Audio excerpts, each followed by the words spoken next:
Hello everyone. तो आज से मैं ऑपरेशन बिहार स्पेशल स्टार्ट कर रही हूँ जो बिहार से संबंधित सभी एग्जाम्स के लिए बहुत ही ज़्यादा इम्पोर्टेंट है। तो आज के वीडियो में हम कवर करेंगे मॉडर्न हिस्ट्री का मोस्ट इम्पॉर्टेंट टॉपिक जो कि है मुजफ्फरपुर कांड 1908।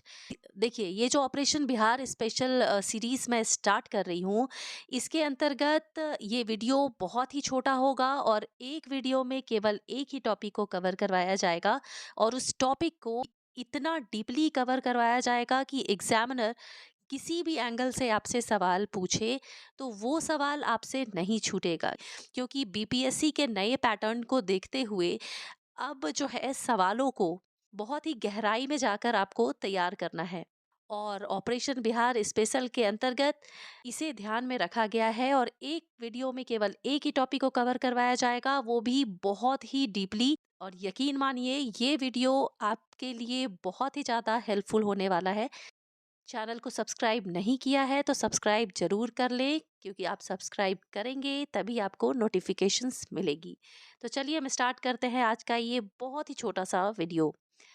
तो क्वेश्चंस को स्टार्ट करने से पहले थोड़ा सा ब्रीफली समझ लेते हैं कि मुजफ्फरपुर बम कांड जो है या फिर बिहार में क्रांतिकारी आंदोलन प्रारंभ कैसे हुआ। तो ये बात है वर्ष 1905 की, जब पूरे देश में स्वदेशी आंदोलन चल रहा था और इस आंदोलन के क्रम में बंगाल में क्रांतिकारी राष्ट्रवाद का बहुत ज़्यादा प्रसार हुआ। यानी लोग जागरूक हुए। पहले लोग जागरूक नहीं थे, लेकिन जब भारत बांग्लादेश को अलग होने की बात हुई तो लोग जागरूक हुए और इसी क्रम में बिहार पर भी उसका असर पड़ा। और यही वो समय था जब विभिन्न क्रांतिकारियों ने ब्रिटिश सरकार के विरुद्ध हिंसात्मक संघर्ष प्रारंभ किया और इसी क्रम में हुआ 1908 का मुजफ्फरपुर बम कांड। अब चलिए हम सवाल देखते हैं और सवाल को सॉल्व करने के साथ ही हम डिटेल में समझेंगे सारे पॉइंट्स को। तो पहला सवाल हम लेते हैं, जो है मुजफ्फरपुर के किस जज की हत्या के प्रयास से खुदीराम बोस और प्रफुल्ल चाकी ने बम फेंका। तो इसका राइट आंसर होगा ऑप्शन ए, डीएच किंग्सफोर्ड। अब ये डीएच किंग्सफोर्ड कौन थे? तो डीएच किंग्सफोर्ड थे मुजफ्फरपुर जिला के जज, और इनका जो इम्प्रेशन था वो बहुत ज़्यादा अच्छा नहीं था। लोग इनके फैसलों से बहुत ज़्यादा दुखी थे। तो खुदीराम बोस और प्रफुल्ल चाकी ने ये प्लान बनाया कि हम डीएच किंग्सफोर्ड की हत्या करेंगे। तो ये घटना है 30 अप्रैल 1908 की, जब इन्होंने उनकी गाड़ी पर बम फेंका। लेकिन यहाँ गलती ये हुई कि उस गाड़ी में जो बैठे थे वो डीएच किंग्सफोर्ड नहीं थे, बल्कि एक विख्यात वकील थे प्रिंगले कैनेडी। उनकी पत्नी और बेटी उस गाड़ी में बैठी थी, जो कि गलती से मारी गई, क्योंकि उन्हें लगा था कि इस गाड़ी में डीएच किंग्सफोर्ड है, जबकि इसमें प्रिंगले कैनेडी की पत्नी और बेटी थी। तो ये घटना का डेट याद रखें, ये है 30 अप्रैल 1908। अगला सवाल है, मुजफ्फरपुर बम कांड में फांसी की सजा किसे दी गई?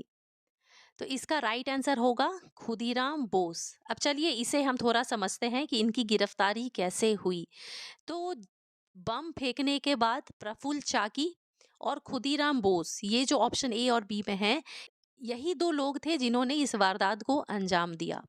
तो खुदीराम बोस और प्रफुल्ल चाकी इस घटना के बाद ही रातों रात वहां से भाग गए। लेकिन अगले ही दिन पूसा रोड स्टेशन के नजदीक ही खुदीराम बोस को अंग्रेजों के द्वारा गिरफ्तार कर लिया गया, जबकि प्रफुल्ल चाकी वहां से भाग निकले। तो इसमें गिरफ्तार कौन हुए? खुदीराम बोस हुए। लेकिन यहाँ सवाल उठता है कि ये प्रफुल्ल चाकी के साथ क्या हुआ, ये हम समझेंगे अगले सवाल में। तो इसका राइट आंसर होगा फांसी किसे हुई? खुदीराम बोस को हुई। ये सारे सवाल मोस्ट इम्पॉर्टेंट है और ये जो टॉपिक मैंने लिया है आज, यहाँ से सवाल लगभग लगभग पूछे जाते हैं बिहार के सभी एग्जाम्स में। तीसरा सवाल है, मुजफ्फरपुर बम कांड में आत्महत्या किसने की? तो जैसा कि मैंने अभी बताया कि प्रफुल्ल चाकी जो हैं वो वहाँ से भाग निकले थे और खुदीराम बोस गिरफ्तार हो गए थे। तो सबसे पहले इसका आंसर हम देखते हैं, उसके बाद हम डिटेल समझते हैं। तो इसका राइट आंसर होगा ऑप्शन ए, प्रफुल्ल चाकी। तो हुआ ये कि प्रफुल्ल चाकी और पुलिस के बीच में मुठभेड़ हुआ। पुलिस उसे पकड़ना चाहती थी, जिसके वजह से मुठभेड़ हुआ दोनों के बीच में। और गिरफ्तार होने के डर से प्रफुल्ल चाकी ने खुद को गोली मार ली और उन्होंने आत्महत्या कर ली। तो यहाँ पर आप एक पॉइंट और ध्यान रखिएगा कि सवाल ये भी पूछा जा सकता है कि प्रफुल्ल चाकी ने आत्महत्या कैसे की। तो इसीलिए इस पॉइंट को भी ध्यान रखिए कि उन्होंने खुद को गोली मार के आत्महत्या की। चलिए अगला सवाल हम देखते हैं। खुदीराम बोस को फांसी की सजा कब दी गई? तो ये date most most important date है। खुदीराम बोस को फांसी दी गई, option A is the right answer, 11 अगस्त 1908 को।